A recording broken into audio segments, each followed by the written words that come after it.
내놔라 내 파일이라는 시민단체가 최근에 국정원을 상대로 정보공개 청구를 통해서 과거 정권에서 불법 삭제한 파일 63개를 받아냈습니다. 이 운동을 이끌고 있는 박노현 전 서울시 교육감 이슈에서 초대했습니다. 코로나19로 인한 특히 소상공인의 피해가 눈덩이처럼 커지고 있는데요. 이 피해를 누가, 어떻게, 왜 보상해줘야 하는지 지금부터 디톡성치에서 토론하겠습니다.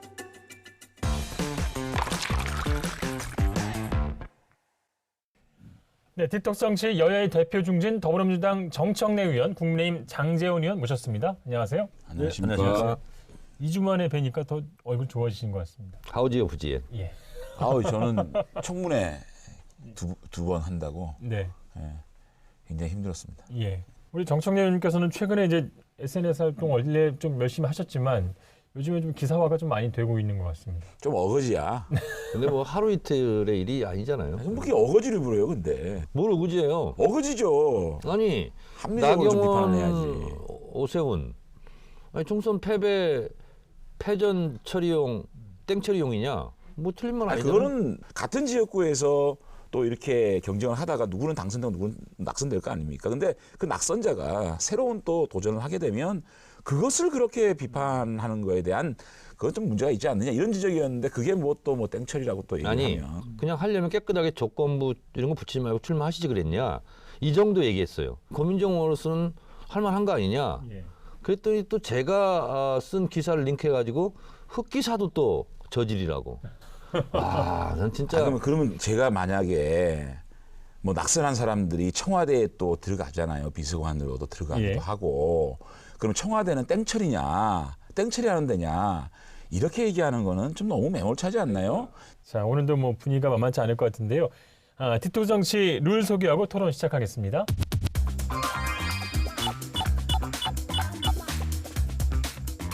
네, 더불어민주당은 2월 임시국회를 목표로 자영업 손실보상법과 협력이익공유법 그리고 사회연대 기금법 등 이른바 코로나 상생 3법 추진을 서두르겠다고 밝혔습니다. 필요하다, 불가피하다는 원론적인 의견 접근이 이루어져 있는 상태고요. 그에 관련된 법안들이 몇 건이 제안돼 있고 또 추가로 제안될 것입니다. 1년 동안에 사실은 경제적인 손실, 이러한 것들을 정부가 어떻게 보상할 것인가 하는 이런 측면을 갖다가 좀 적극적으로 검토할 시기가 아닌가 이렇게.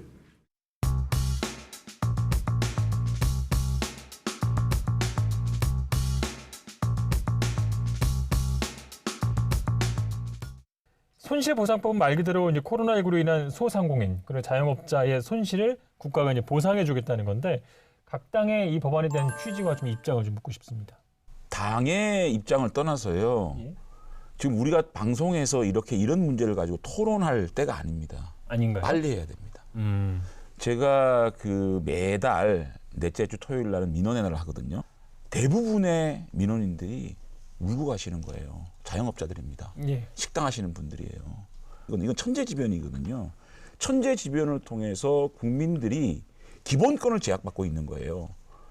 사상구 감전동에 지붕의 집이라고 있어요. 감전동인데. 예, 감전동에 지붕의 집이라고 맛있습니까? 있는데 회가 예. 정말 싱싱하고 회를 이렇게 썰기에 따라서 이게 맛이 좀 달라요.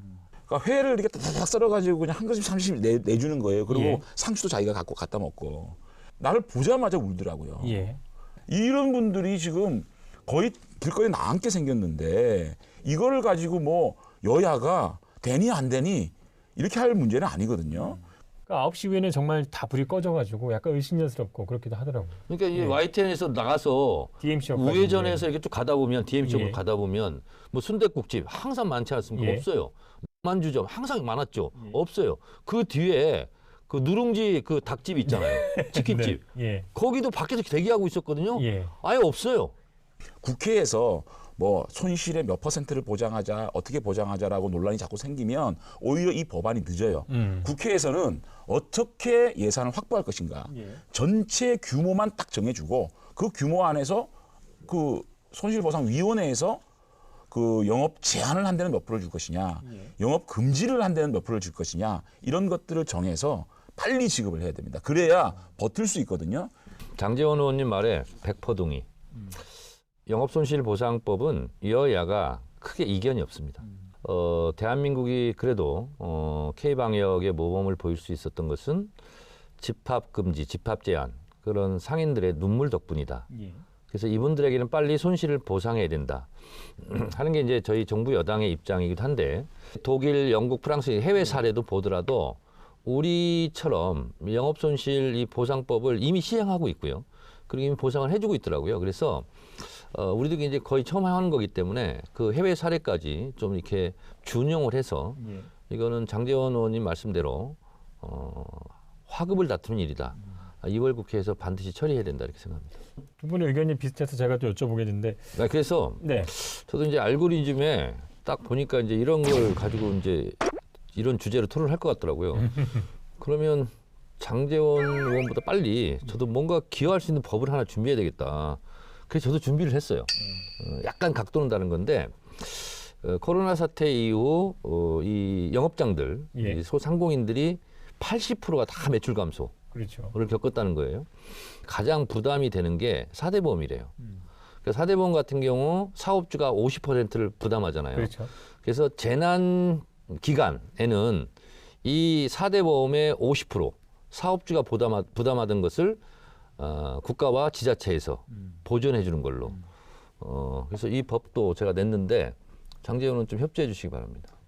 저는 강원래 보호법을 준비 중에 있습니다. 아. 강원래 씨가 또 요즘 예. 또 이렇게 그분의 말씀하시는 게 사실 지금 현재 자영업자가 느끼는 걸 그대로 말씀하시는 거예요. 사실은 뭐 K방역이 실패했고 꼴찌다 이 얘기는 감정이 격해서 나온 얘기라고 보고요. 어쨌든 그만큼 지금 절박하다는 거거든요. 각종 공과금, 또 임대료를 어떻게 고통분담할 것이냐, 또 대출금을 또 어떻게 유예해 줄 것이냐 이런 패키지를 만들어서 이제 그렇게 좀 법안을 발의해서 함께 논의했으면 좋겠고요. 그러면 제 법안에 공동 발의하시고 공동발의해요 같이. 저도 그럼 공동 예, 발의해요. 예. 근데 중요한 게 어쨌든 이번에 민주당에서는요 세출 조정을 좀 해줘야 됩니다. 550조면 정말 장담합니다. 올해 결산할 때 10% 정도는 불용 나옵니다. 그 불용 나오는 거 확 좀 이 예. 손실 보상금으로 돌리고요. 모처럼 야당다운 모습을 봅니다. 잘했어요. 네? 예.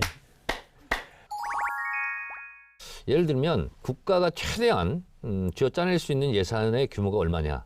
예를 들어서 뭐 100조다, 뭐 80조다.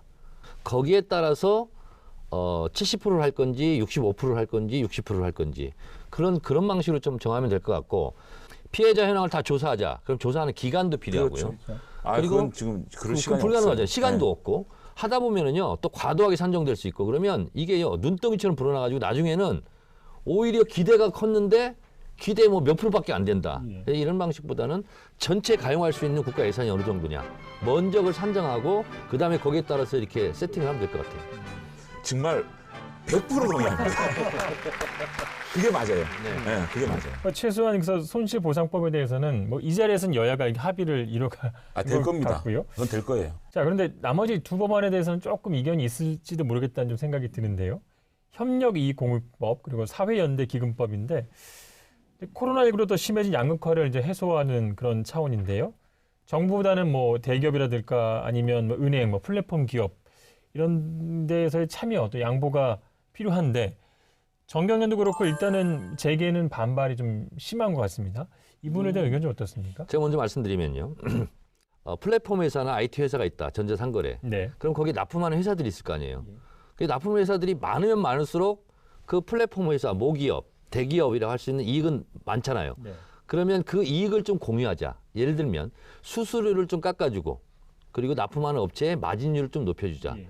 근데 이렇게 하는데 법률적, 제도적 장치가 좀 필요한 영역이 있더라고요. 그런 것은 최소한의 범위에서 기업의 자율적인 참여를 독려하는 차원에서 좀 법과 제도를 만들 필요가 있는 것을 하자 이런 주장입니다. 자율적으로 유도를 하는데 왜 법을 만듭니까? 이게 입법 과잉이에요. 코로나 때문에 또 성황되는 업종, 그 업종의 주주들이 모여서 우리가 이번에 이익을 많이 냈으니까 또 이익을 많이 내면 당연히 세금을 많이 내요. 네. 거기에다가 무슨 법을 만든다는 게 이게 기본적으로 이 시장 경제의 논리에 맞지도 않아요, 이거는. 문화를 형성하는 그런 게 중요한 거지. 이런 거를 또 법으로 내놓는다는 거는 오히려 전체적으로 우리 사회의 통합이라든지 이런 거에서 또 그 분열이 생기지 않겠습니까? 저는 이건 옳지 않은 법이고요. 예. 이제 이렇게 이견이 있을 수 있어요. 예.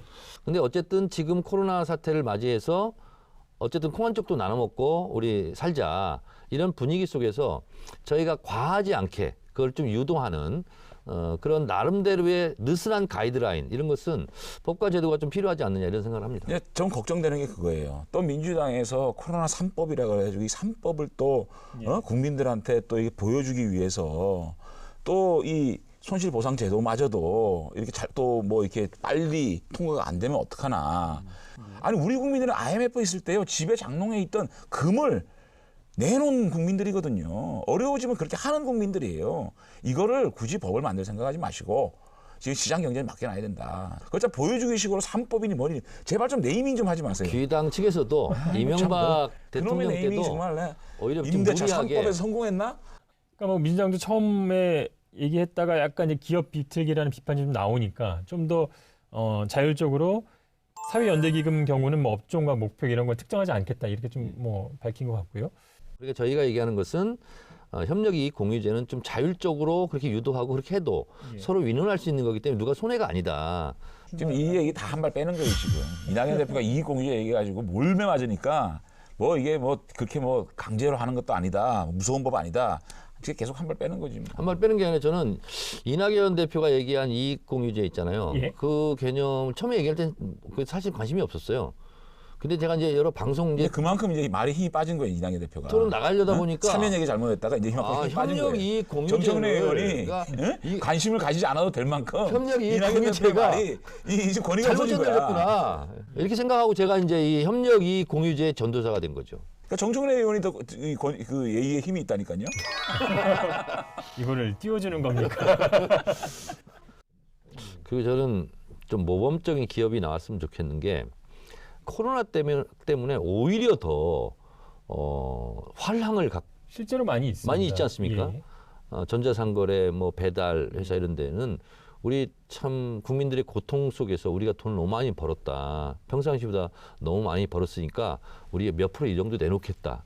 이런 좀 아름다운 선행 이런 것도 있었으면 좋겠어요. 아 그렇게 될 겁니다. 예. 예, 그렇게 다 자발적으로 하는 국민성을 가진 나라이기 때문에 오히려 정치인들이 이런 얘기 막 하잖아요. 그럼 기업들이 부담 느낍니다. 정치인들이 이런 얘기 안 하는 게 낫습니다. 아니 내가 얘기를 하고 나니까 그때 또 그런 얘기를 하네. 아니 우리 정청래 의원께서 사회적 영향이 워낙 크고 한마디 하면 모든 언론에서 기사를 받으니 제가 하는 말이에요. 그 안철수 대표는 근데 이 법안 세 개를 두고 이제 폐륜 3법 뭐 이런 표현을 글쎄 했어요. 난 그 안철수 대표가 왜 그런 얘기 했는지 모르겠는데 제가 뭐 안철수 대표의 대변인도 아니고 그 부분은 저하고 생각이 완전히 다릅니다. 그러니까 그분이 이거를 이견이 있다. 나는 생각을 달리한다. 이 정도 몰라도 폐륜. 아니 무슨 국민들 한번 살려보자는 것은 방법은 다 다를 수 있잖아요. 그리고 생각이 다르고 이견이 있을 수 있잖아요. 그거 가지고 폐륜이라고까지 모는 것 자체가 저는 더 이상하다 이런 생각이 듭니다. 예. 이제 코로나19 피해 보전과 관련해서 이제 4월에 재보궐 선거가 있기 때문에 너무 이제 보궐선거, 재보궐선거를 앞두고 선심성으로 좀 퍼주기가 아니냐라는 지적들이 있는 것 같습니다. 야당 입장에서는 충분히 경계하고 그런 말을 할 수 있다고 봐요. 근데 사실 있잖아요. 국가정책이라는 것이 선거 아닌 애가 거의 없습니다. 이번에는 그냥 서로 토달지 않고 그냥 관계없이 이렇게 했으면 좋겠다 이런 생각이 들고 아마 그것은 야당도 같은 생각이리라 믿어요. 정직하게 얘기하면 걱정은 됩니다. 예. 아무래도 이런 상당한 돈이 풀리고 그렇게 되면 야당이 불리한 거는 당연하겠죠. 근데 지금 상황이 야당이 불리하라고 선거 끝나고 합시다 라고 얘기할 수 있는 정도의 상황은 아니거든요. 예. 민주당도 이 문제만큼은 정치에 이용하지 않고 예. 선거에 이용하지 않는 그런 페어플레이 속에서 국민들이 혜택을 받을 수 있도록 그렇게 해줬으면 좋겠다. 근데 민주당이 그럴 사람들이 아니기 때문에 아니 그럼 저희가 얼마나 또 생색을 낼 거예요. 저희가 또. 이렇게 붙이면 어떨까요? 국민의힘 이번에 협조해 주셔서 감사합니다. 그런 협조가 아니죠. 함께 국민을 위해서 정정하겠습니다. 했습니다. 국민의힘 함께 해주셔서 감사합니다. 아니죠. 그럼 뭐 어떡하라고. 국민의힘과 민주당이 함께 여러분들을 위해서 국가가 여러분의 힘이 되겠습니다. 그러니까 국민의힘과 민주당이 국민의 힘이 되겠습니다. 자, 다음 주제 넘어가겠습니다. 문재인 대통령이 박범계 법무부 장관에 대한 임명안을 제거했습니다. 문 대통령은 어제 오후 국회 법제사법위원회가 박 장관에 대한 인사청문 경과 보고서를 여당 단독으로 채택한 데 이어 곧바로 임명안을 제거했습니다. 지난 25일 박범계 법무장관 후보자 인사청문회가 열렸습니다. 직접 인사청문위원으로 또 활동을 하셨고요. 총평부터 좀 말씀해 주시겠어요? 박범계 청문회 요란했죠. 그런데 소문난 잔치에 먹을 건 없었다. 축구로 치면 국민의힘의 문전 대신은 많았어요. 근데 득점은 없었다라는 생각이 들고, 야구로 치면 일루 출루에도 좀 실패했다 이런 생각이 드는데, 비교적 청문회가 인정할 건 인정하고 사과할 건 사과하고 또 해명할 건 해명하고 그렇게 간 것 같아요. 근데 다람쥐 쳇바퀴 돌듯 이렇게 자꾸 이렇게 뭐 김학의 사건을 공수처 이관이냐 아니냐 가지고 너무 지루한 공방전을 하니까, 그렇게 되면은요, 국민들은 어떻게 생각하냐면, 아, 야당이 왜 저것밖에 못해? 거의 밤 11시 반까지 제가 계속 지켜봤거든요. 예. 내가 야당이라면 저렇게 안 한다. 그런 생각이 들더군요. 김학의 문제에 대해서 박범계 후보자가 굉장히 말을 잘못한 게 있습니다. 당연히 법상으로 공수처에 가야 된다라는 말에 대해서 불만이 없습니다. 그런데 왜 수사가 절차적 정당성을 지켜야 한다라는 이 샘플, 모델이 왜 김학의 사건에 돼야 되느냐 이런 말을 했어요. 그거는 저희들이 김학의 사건이기 때문에 특별하게 절차적 정당성을 따진다는 게 아닙니다. 대한민국의 모든 사건에 대해서, 모든 범죄에 대해서 검찰은 절차적 정당성과 그 사람의 인간의 존엄을 지켜가며 수사를 해야 되는 겁니다. 그것이 민주당에서 얘기하는 검찰개혁 아니겠습니까? 그렇기 때문에 이 문제도 파렴치한 범죄를 저지른 김학의의 단죄 당연히 해야 되는 겁니다. 다만 이 절차적 정당성을 어긴 그 출국 금지 조치에 대한 불법성, 이건 이거대로 단죄를 해야 되는 거거든요. 그렇기 때문에 이건 수사는 일단 검찰에 잘 맡겨놓고, 이 박범계 후보자가 장관이 되더라도 이거는 간여해서는 안 되는 문제입니다. 예. 이 문제는 이렇게 하는 게 맞다라고 주장을 한 겁니다. 우리가 뭐가 잘못됐죠? 저는 개인적으로 제가 감옥에 2번 갔는데, 2번째 저를 구속시킨 검사가 김학의 검사입니다. 아, 서울중앙지검 936호 검사였어요. 예. 근데 하여튼 저한테 무슨 일을 좀 업무착오로 잘못한 일이 있어요. 그래서 제가 사과하라고 그랬어요. 저한테 사과를 했던 검사입니다. 제가 공사석에서 여러 번 김학의 검사를 칭찬한 적이 있었습니다. 근데 그 사람이 문제가 아니라 제도가 문제죠. 무소불위의 권력에 젖어 들어가는, 그래서 악마화되는 그런 게 문제지 않겠습니까? 김학의는 모든 국민의 공분을 불러일으킨 피의자예요. 예. 범죄자입니다. 오히려 그때 출금을 하지 않았으면 해외로 도피했다는 것이 그러면 옳았다는 얘기냐. 해외에 도피했으면 당신들 뭐 하고 있었냐. 당신들 직무유기한 거 아니냐. 이렇게 검찰이 오히려 또 수사할 거 아니냐. 이렇게 얘기하고 있거든요. 그래서 절차적 정당성이라는 명분으로 오히려 국민들의 공분을 불러일으킨 김학의 차관을 감싸는 듯한 국민의힘의 모습을 보임으로써 국민의힘이 굉장히 손해를 본 장사가 됐다. 이렇게 보면은 생각합니다. 이게 덮어씌우기는 전공이에요. 전공 덮어씌우는 거는. 검사가 출국 금지 조치하는데 위조를 해요. 지금 말단 검사가 어떻게 됩니까? 이거 밝히는 게 정의 아닙니까? 그다음에 청문회에서 아까도 얘기했어요. 풀텍스트 12시간 보십시오. 국민의힘이 김학의를 갖다가 보호했냐고요. 왜 자꾸만 프레임을 만들어가지고 덮어씌우려고 그래요. 관련해서 시청자 질문이 들어와 있는데 한번 들어보고 답변 들어보겠습니다. 안녕하세요. 서울 진관동에 사는 박성수입니다. 지난주 알고리즘에서 청문회 발전 방향에 대해 이야기해 주셨는데요. 청문회가 진짜 후보 역량을 파악하는 데 도움이 되는 것인지 궁금합니다. 제가 청문회 전문 국회의원입니다. 27번, 그러니까 20대 국회 27번의 청문회를 했어요. 가장 큰 문제는 증거 제출이에요. 그러니까 자료 제출의 요구에 응하지 않습니다. 그렇기 때문에 자료 제출이 없으면 우리가 수사기관도 아니고 이거를 파악할 수가 없어요. 자료 제출에 대해서 강제성을 부여해야 됩니다. 미국형 청문회를 모델로 삼아서 제가 창의적인 대안을 하나 내자면요. 거기는 예를 들면 세금 관계 같은 건 국세청, 범죄 정보 같은 경우는 뭐 FBI 뭐 이런 식으로 미리 석 달간 예. 다 검증을 합니다. 한 1000개 정도 질문이 된다고 그래요. 다 체크해가지고 다 검증을 해본 다음에 문제 없으면 청문회장에 내보낸다는 거예요. 그래서 도덕성 검증을 굳이 할 필요가 없다는 거예요. 국회에서. 그리고 나서 정책 질의 중심으로 이제 한다는 거죠. 그래서 우리도 이걸 좀 준용해서 제기되는 의혹들에 대해서 한번 1차적으로 걸러서 그 결과를 여야 의원들한테 보내주면 좀 시간의 소모가 좀 적지 않을까. 그리고 그 시간만큼 정책 청문회가 되지 않을까. 그렇게 한번 생각을 해봤습니다. 예. 뭐 시청자께서도 많은 이제 좋은 답변 됐을 것 같고요.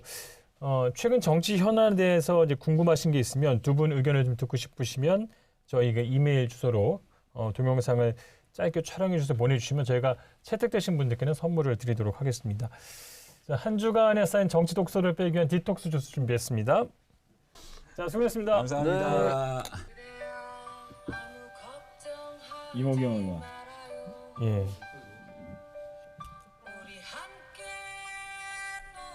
자, 지금 나오는 음악이 이제 네 분께서 코로나 극복을 위한 어떤 캠페인송으로 부른 노래죠. 자, 오늘 내 노래를 들어보셔야 될 거 아니야. 언제 나오나요? 장재원. 어? 오. 정청래.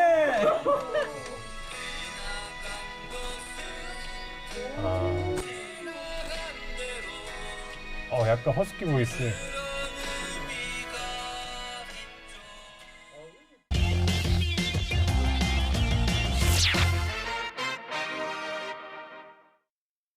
네, 오늘 이슈의 주인공은 국정원 불법 사찰 파일 공개를 주도한 내놔라 내 파일 시민행동의 광노현 상임대표입니다. 안녕하세요. 네, 안녕하세요. 예. 작년부터 두 번에 걸쳐서 국정원의 사찰 문건을 돌려받으셨는데요. 네. 이 운동을 좀 주도하신 입장에서 소감을 먼저 좀 여쭙고 싶습니다. 사실 이 지구상에서요. 예. 정보기관이 비밀리에 엿듣고 엿봐서 사찰 정보를 기록했어요. 근데 그걸 받아본 사람이 몇이나 될까요? 많지 않을 것 같습니다. 예, 어마막지한 일이 일어난 겁니다. 흔히 말하는 경천동제할 일이에요. 국정원 직원, 옛날 중정직원, 안기부 직원, 국정원 직원이잖아요. 예. 이 사람들이 사찰 기록을 작성하고 공작 기록을 작성하잖아요. 예. 이럴 때 내가 작성하는 기록이 이 정보 주체에 의해서 나중에 보게 될 것이다. 이 상상을 했겠습니까? 했으면 못했겠죠. 그런 했으면 못하죠. 예. 그렇기 때문에 국정원 개혁에도 굉장히 중요한 거예요. 이렇게 되는 순간 이걸 못 쓰거든요. 그러니까 불법적인 정보 수집을 하기가 어려운 것이죠. 예. 처음에 이 운동을 시작하신 게 2017년으로 제가 이제 기억을 네. 합니다. 어떤 계기로 좀 시작을 하게 되셨습니까? 2017년은 아시다시피 5월에 문재인 정부가 출범하지 않습니까? 7월인가요? 서훈 국정원장이 첫 국정원장으로 임명이 되고요. 이 양반의 첫 일성이 국정원 국내 사찰 부서를 폐지하겠다. 예. 그리고 국정원 국내 정보 요원의 기관 출입을 금지하겠다.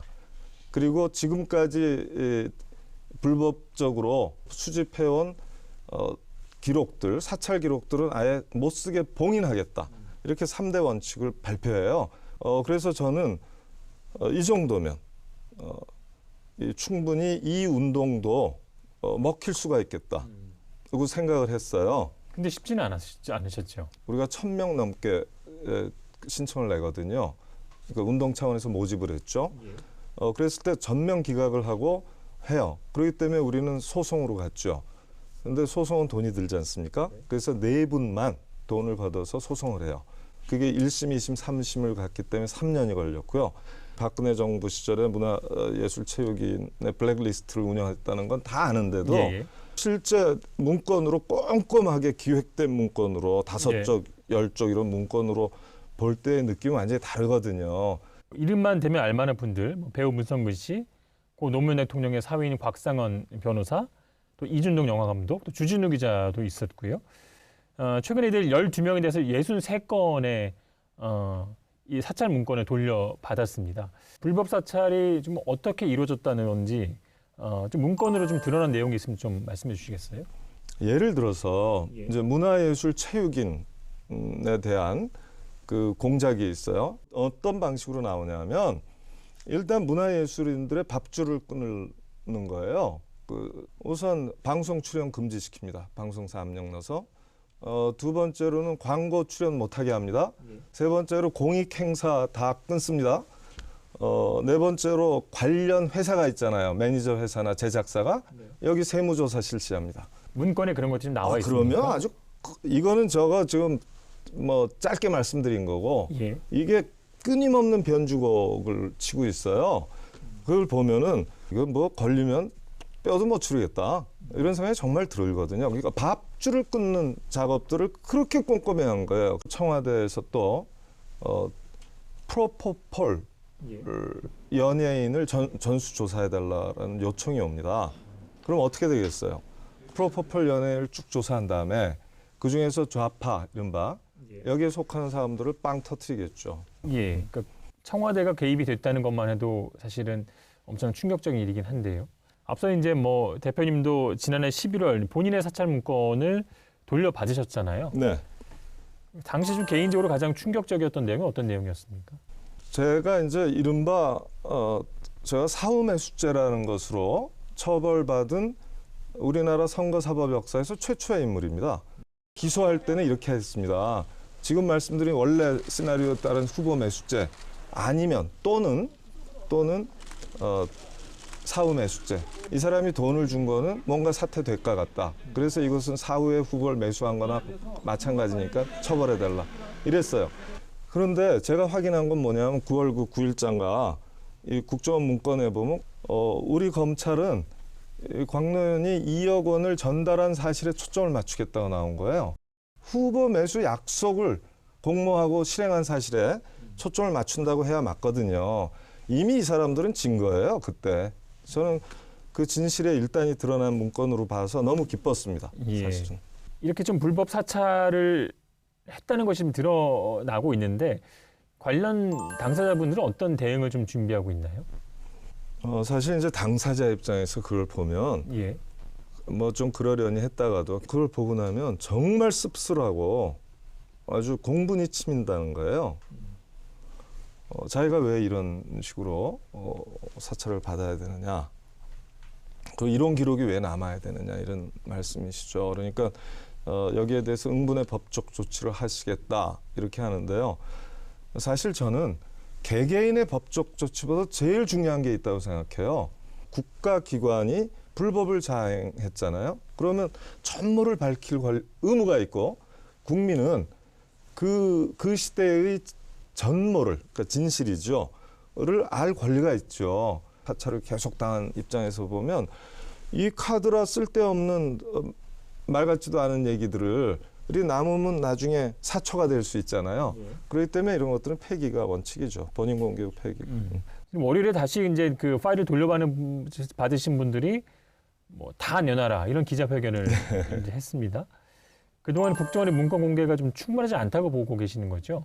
63건을 받아보고 나서 기자회견을 했는데 그 제목이 특정 타령 그만두고 있는 대로 다 내놔라예요. 나오는 거 다 주면 되는 거예요. 다만 국가안보와 관련 있으면 빼라는 겁니다. 그건 정당한 수집이니까. 그리고 나중에 판사가, 법관이 판단을 하겠죠. 그런데 이 사람들은 특정하라는 거예요. 자, 특정하려면서 뭐 문건 번호라든가 문건의 성격이라든가 사안의 성격 이런 걸 대라는 거예요. 이거는요, 비밀정보기관이 몰래 엿듣고 엿봐서 그것을 몰래 기록해서 몰래 보관한 거예요. 우리가 무슨 재간으로 문서를 특정합니까? 박재동 화백이 만평을 그렸는데요. 너무 재밌게 그리셨더라고. 박지원 국정원장께서 시민 여러분, 우리가 공개하겠습니다. 다 요청하십시오. 다 드리겠습니다. 이렇게 말씀을 하시거든, 막 웃으면서. 그러니까 사람들이 막 모였어요. 근데 국정원 집에 밑에 쥐구멍만한 거를 뚫어놨어요. 그러고서 환영합니다. 뭐 들어갈 수가 없잖아요. 그 좁은 문이. 그게 지금 특정의 문이라는 거예요. 대표님 인상에서 이제 가장 의미 있는 순간이 담긴 사진을 좀 골라와 달라고 이제 부탁을 드렸는데 바로 이 사진을 갖고 와 주셨습니다. 함께 보실까요? 네.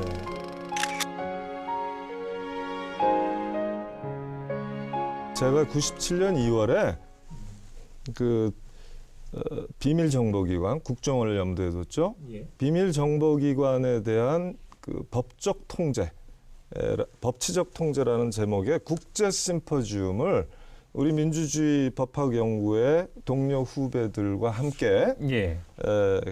열게 돼요. 굉장히 사진 젊어 보이시는데요. 네, 97년. 97년이니까요. KG 씨라는 분인데 저분한테서 우리 단체가 FBI로부터 10,000쪽이 넘는 사찰 기록을 받고 물론 새까맣게 지워진 거 투성이었다. 예. 그걸 보고 왜 얼마 전에 사무실에 들어올 때 문이 열려 있었는지 왜 얼마 전에 강연이 갑자기 취소됐는지를 다 알게 됐다. 이 말씀을 해주시더라고요. 그래서 제가 이 내 나라 내 파일을 처음 구상하고 마음에 간직했죠. 갖고 있다가 2017년 그러니까 무려 20년 만인가? 20년 만이죠. 20년 예. 만에 조건이 드디어 왔다라고 예. 생각해서 운동을 조직한 거예요. 그럼 지금 이 성과를 있게 한 그 처음 시초가 된 그런 사진이라고 보면 되겠군요. 그러도 될 것 같습니다. 예. 네. 지난해 말 국정원법이 개정이 됐잖아요. 네. 이 국정원 개혁에 좀 힘써 오신 그런 입장에서 이번 국정원법 개정에 대해서는 어떤 입장이세요? 그 골자는 대외 정보처로의 변화예요. 그래서 아주 바람직한 방향으로의 큰 방향에서 옳습니다. 그러나 국정원이 하던 일을 경찰이 한다고 해서 오남용이 없으리라 생각할 수 없잖아요. 그렇기 때문에 정보 경찰을 어떻게 통제할 것인가가 아주 최고의 화두가 되는 거고요. 국민을 대표해서 이런 정보기관의 모든 시설, 요원, 파일에 대해서 불법이 있는지 위법한 게 있는지를 언제든지 감시할 수 있고 그 예산이나 직제도 다 감시할 수 있는 시스템을 만들어야 된다. 예. 이 단체 앞으로 좀 계획들 좀 소개해 주시죠. 네, 노조라든가 뭐 정교조 민주노총 말할 것도 없고 참여연대 경실련 뭐 환경운동 연합 무지하게 많을 거 아니에요. 여성 단체들까지 포함해서 또 지역사회 단체들 전부 다 사찰 대상이 됐을 거라고 짐작하고 있기 때문에 단체들도 다 내고요. 지금까지 국회의원 하시는 분들 물론 여러 가지로 내야 될 분들이 많은 것 같아요. 그래서 이거를 한 사람 한 사람 내게 하는 건 너무 피곤한 일이지 않습니까? 그래서 국정원이 선제적으로 공개할 거는 공개하고 그래야 된다고 생각합니다. 그 전모 밝히는 작업 요구하고 그리고 백서가 나와야죠. 그래서 저는 꿈꿔요. 정말 국민 사찰의 가능성이 완벽하게 종식된 날, 국민 사찰 종식의 날, 정치 사찰 근전의 날을 이 정부가 선포해서 정말 국민적 축제로 만드는 꿈, 예. 이 꿈이 멀지 않았다고 저는 확신합니다. 예. 이런 비유가 뭐 적절치 않겠습니다만 말씀 듣다 보니까 뭐 코로나19 종식만큼이나 국민 사찰 종식이 굉장히 중요하구나 이런 생각도 아유 고맙습니다. 들었습니다. 예. 자, 지금까지 내놔라 내 파일 시민행동의 광노현 상임 대표와 함께했습니다. 오늘 고맙습니다. 네, 감사합니다. 네, 시사토크 알고리즘 다음 주에 더 열심히 준비하겠습니다. 시청해주신 여러분 고맙습니다.